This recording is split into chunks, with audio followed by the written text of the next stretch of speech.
Welcome to the Slop Farm. Enjoy the video. In this video, I will show how to make a Robin Hood hat, updated.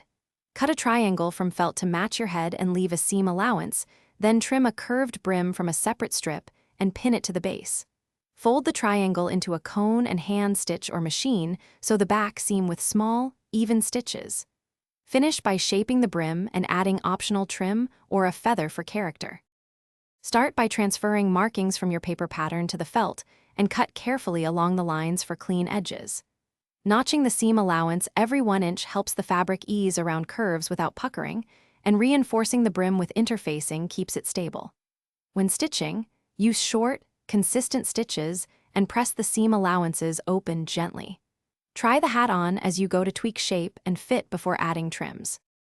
If you're enjoying this tutorial, please subscribe and hit like to support the channel. It really helps. Quick recommendation.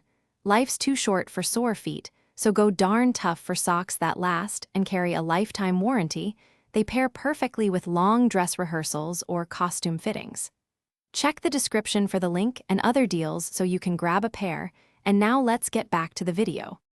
Sew the back seam carefully, keeping the stitches tight yet flexible so the hat holds its shape. After turning the hat right side out, shape the brim with finger pressure and a light steam if your felt allows it, taking care not to overdo heat. Add a leather band or ribbon around the base and hand sew a feather or leaf for that Robin Hood look.